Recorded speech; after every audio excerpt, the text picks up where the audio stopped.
Olá, como vão vocês? Bom, hoje nós vamos falar sobre afogamentos, que é algo muito comum aqui em nossa região. Até porque nós temos uma costa litorânea extensa, o número de piscinas, o número de lagos e rios em nosso estado, ele é realmente significativo. E por que é tão importante a gente saber disso? Porque a maioria dos afogamentos, eles podem acontecer muito próximo a nós. E ainda tem alguns conceitos muito distantes da realidade, que eles tratam de que maneira que esse afogamento acontece. Imaginava-se que a maioria das pessoas que se afogavam, elas tinham, na verdade, absolutamente nenhuma noção. E os fatores relacionados ao afogamento, eles nem sempre são relacionados a quem não sabe nadar. A correlação está entre a sua condição e capacidade de nadar, e ele também está bastante relacionado às condições de quem entra na água, quer seja criança, que pode sofrer um afogamento desde dentro de um balde até piscina, assim como pessoas adultas que elas podem, na verdade, se embriagar e entrar para o mar. Vou estar iniciando com vocês a aula. E aí, a gente lembra que existe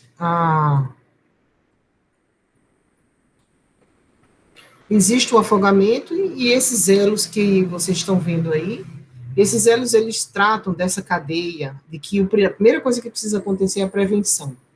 Em seguida, o acionamento, chamar 193, que é o órgão responsável pela entrada na água e a retirada da vítima, se não tiver ninguém no momento capacitado com objetos flutuantes.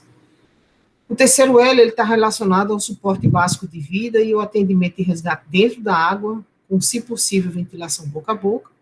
Após a retirada dessa pessoa, ela deve ser encaminhada para a areia, e então, dado início aos procedimentos de compressão torácica, se indicado, e ventilação, que a maioria das vezes só isso resolve. Em quinto lugar, são as medidas de suporte avançado, com o uso do desfibrilador, se for necessário. E, por último, o ambiente hospitalar. Aqui foi uma ocorrência, que eu vou deixar para vocês o link, que eu atendi uma criança de 10 anos de idade, no período que eu trabalhei no SAMU, e essa criança, ela afogou-se no mangue, os bombeiros conseguiram resgatar, e então, essa criança acabou falecendo depois de muito tempo, né, de reanimação. E aí, qual é o conceito de afogamento? Afogamento, ele tem, segundo o doutor Davi Spilsman, né, que é a pessoa mais importante, e, na verdade, foi o precursor da parte científica do afogamento, é a aspiração de líquido causado por submersão que prejudica a troca de oxigênio e será mais grave conforme o tempo e o volume de líquido que vai para o pulmão. Então, é a entrada de água no pulmão, e essa entrada de água no pulmão faz com que essas trocas tornem-se ineficientes. Como eu tinha dito a vocês, não necessariamente quem sabe nadar não deixa de se afogar, ela pode se afogar. A maioria dos afogamentos, eles acontecem em canais, né, rios e açudes, mas 73% acontecem nos domicílios, quer dizer, piscina de prédio, nesses outros locais. Alguns nadadores que seguram o nariz para mergulhar ou seguram o ar durante muito tempo, eles acabam falecendo. O Ministério da Saúde apontou, né, um pouquinho depois de 2010, que os altos índices de afogamento, principalmente em região norte-nordeste, fazem com que ele tenha uma equivalência ao câncer de colo de útero. Isso em 2008 e 2010 ainda saiu essa pontuação, agora recentemente o câncer ultrapassou, justamente por conta do lockdown e essas medidas que fizeram a modificação.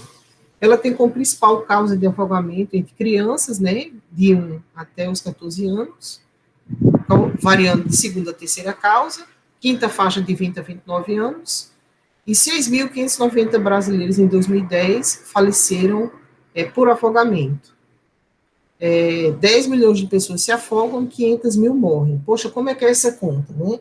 O fato da pessoa ingerir água não quer dizer que ela fique em parada respiratória, porque existe o que a gente chama de classificação de afogamento. Então, a prevenção é o item mais importante, principalmente quando você sabe se comportar com segurança, você conhecer a praia, ou perguntar para quem é de lá se tem alguma área de risco, se tem redemoinho, se tem corrente de retorno, tudo isso precisa ser perguntado quando você vai a uma praia. Não adentrar nesse local sem ter nenhuma informação. Então, na praia, a gente lembra que sempre que tiver guarda-vida, pergunte, ou as pessoas que moram no local, nade longe de pedras, estacas e pias. Antes de mergulhar no mar, certifique-se da profundidade. Muita gente tem compressão de medula, né, por lesão de compressão. Então, basta tocar o queixo em alguma pedra ou no fundo de um rio para comprimir, e então a pessoa pode se tornar paraplégica ou tetraplégica. As crianças sempre devem estar com supervisão com o adulto, é apenas um braço de distância. Evite brinquedo próximo à piscina, porque isso atrai geralmente as crianças. Desligar o filtro, porque pode entrar o cabelo no filtro. E cuidado para não mergulhar em locais rasos. Os afogamentos, eles podem ser por causa não identificada inicialmente, ou por vítimas que usaram drogas, mais frequente o álcool, crise convulsiva, a pessoa engole água e se afoga, trauma, infarto e acidentes por mergulho. Bom, e aí como é que acontece o mecanismo de afogamento? O mecanismo de afogamento é o seguinte: primeiro a pessoa se debate, isso pode levar até 1 minuto ou menos, vai depender da capacidade da pessoa. Quando ela se debate, que não consegue mais puxar o ar, ela fica inconsciente, então existe um relaxamento da entrada da traqueia, a água entra para o pulmão e inicialmente ela boia. Após alguns minutos, essa pessoa pode afundar se ninguém retirar ela e fizer as ventilações boca a boca e colocar em um local seco. Caso ela não seja atendida, a tendência com o passar dos minutos e horas é ela afundar e ela só flutua ou o corpo é encontrado 72 horas após. Por quê? Porque geralmente é quando os gases eles começam a ser liberados, então a pessoa aparece com o corpo mais inchado e branco e com algumas partes moles, como do olho e das orelhas. Alguns peixes, eles acabam se alimentando.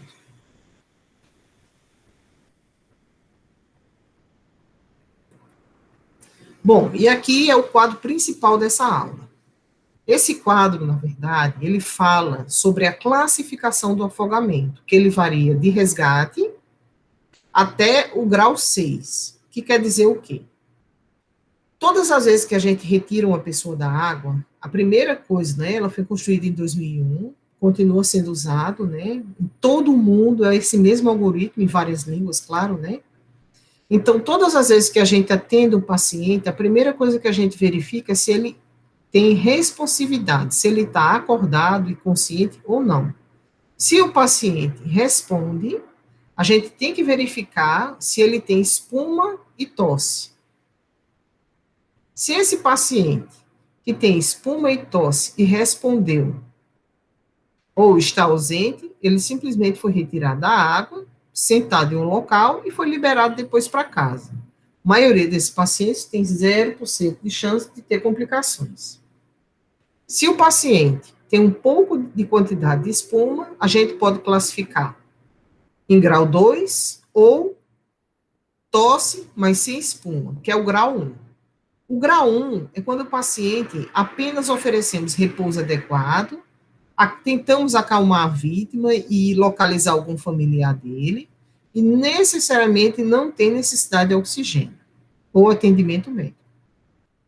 No grau 2, são 0,6% das vítimas, quando se afogam, que ela tem essa classificação.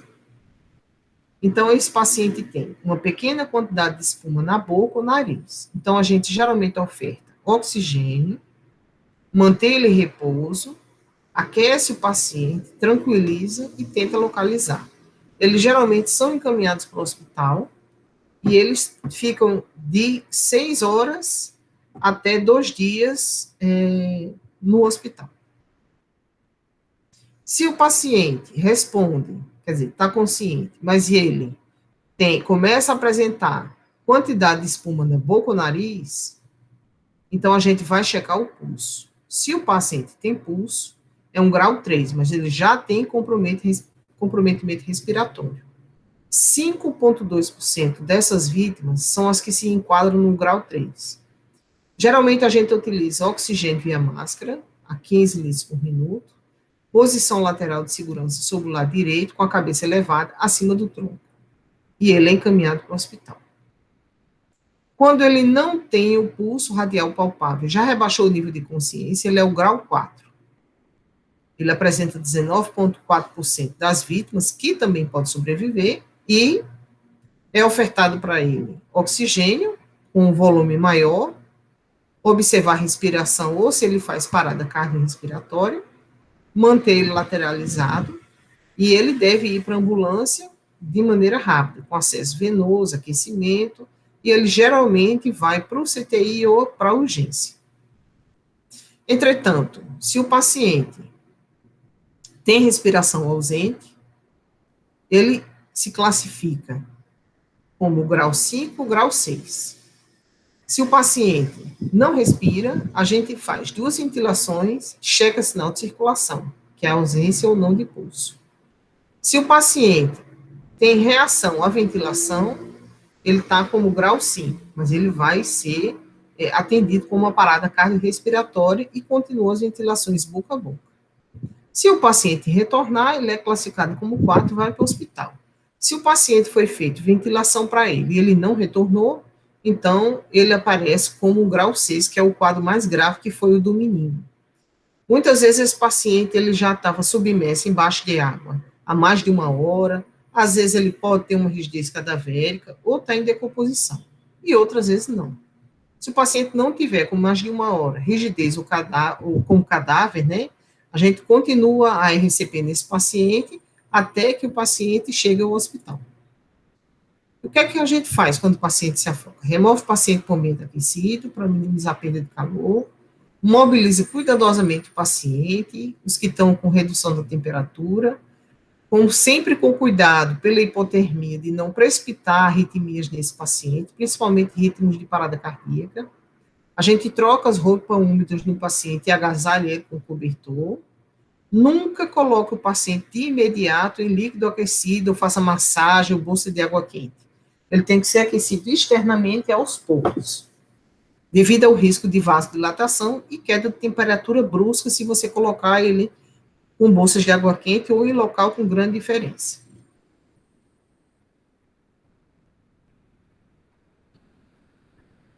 A classificação do afogamento ela leva em consideração o grau de insuficiência respiratória.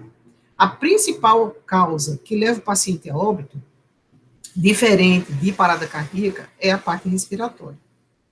Então, todas as vezes que o paciente tem comprometimento respiratório, muitas vezes só com a ventilação você já resolve a parte do afogado. Porém, o que é muito comum? A gente escuta, e eu já presenciei, que nos treinamentos, né, de quem vai fazer o atendimento, eles não orientam colocar a boca na boca de uma pessoa estranha. Aqui, no Rio de Janeiro, eles colocam realmente, né?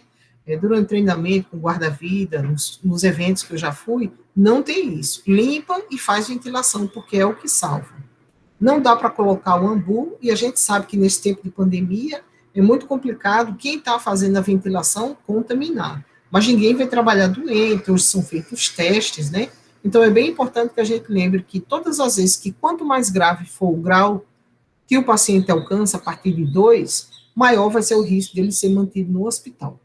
E quando chega a níveis mais avançados, como 3 e 6, eles podem ter lesões graves.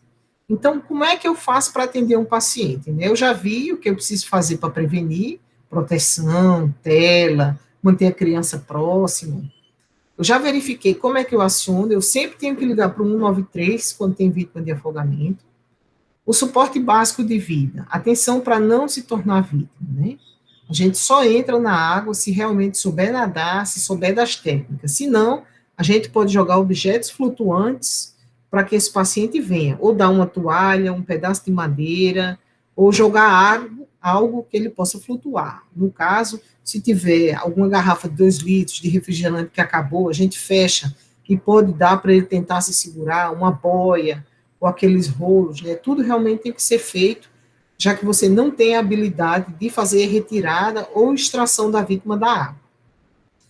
Então, durante o suporte básico de vida, esse paciente chegou na praia, então a gente vai avaliar o ABC, que é o único caso que é afogamento, em parada cardíaca, conforme a professora já tinha falado na aula, era CAB, aqui é primeiro, abrir vias aéreas, encostar o ouvido próximo à boca, que é ver, ouvir, sentir, fazer 2 ventilações boca a boca. Se ele voltar a acordar, tudo bem. Se não, a gente vai verificar se ele tem pulso e vai colocar no centro do tórax a mão e começar as compressões torácicas. Então, a gente lembra que no suporte avançado, quando a vítima ainda não saiu, nos graus em que o paciente tem risco de parada cardiorrespiratória, o procedimento vai ser o mesmo. Então, vai ser feito esse mesmo procedimento de ventilação, principalmente grau 3, 4, 5, aqui está o contrário, né? O 5 é parada respiratória, que muitas vezes é revertida. O 4, o paciente pode desenvolver edema agudo. E os pacientes hipoxêmicos ou não tão graves. Só que o que é que acontece? Quando a gente encontra uma pessoa desacordada, né, se ela não tiver com espuma na boca ou em sinais evidentes de parada cardiorrespiratória, muita gente acaba deixando sem supervisão. Precisa realmente ficar próximo do paciente para que a gente possa realizar o atendimento adequado sem nenhum dano para essa vítima. Então, qual é a principal informação que a gente precisa ver?